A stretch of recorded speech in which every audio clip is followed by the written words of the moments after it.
రాష్ట్ర రాజధాని నిర్ణయం అన్నది రాష్ట్రం ఇష్టమని గతంలో హైకోర్టుకి కేంద్రం అఫిడవిట్ ఇచ్చిందన్నారు ఎంపీ మిథున్ రెడ్డి. అమరావతిపై కూటమి ప్రభుత్వం ఇప్పటివరకు 5,000 కోట్లే ఖర్చు చేసింది. ఇప్పటివరకు అమరావతి రైతులకి ప్రభుత్వం ఫ్లాట్స్ కూడా ఇవ్వలేదన్నారు మిథున్ రెడ్డి. మేము అమరావతికి వ్యతిరేకం కాదన్నారు MP Mithun Reddy.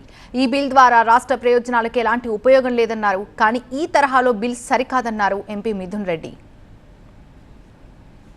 No, we are not against Amaravati Arena. We are against this bill in this present form, sir. We are against this bill in this present form, and we are going to make a walkout, sir, because this bill is hopeless and there is nothing in this. Thank you.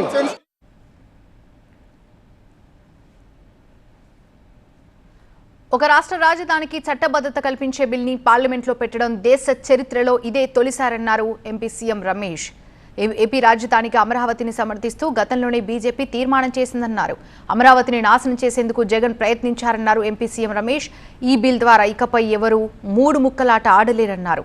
ఇకపై Pulivendula MLA ఊసరవెల్లి రాజకీయాలు చేయలేరన్నారు. అమరావతిని రాజధానిగా చేయటం వల్ల రాష్ట్రానికి పెట్టుబడులు వస్తాయి. ఏపీకి అమరావతి గుండెకాయ ఆత్మ లాంటిది అన్నారు. धन्यवाद सभापति जी। मैं अपनी पार्टी समाजवादी पार्टी अपने नेता आदरणीय अखिलेश यादव एक सेकंड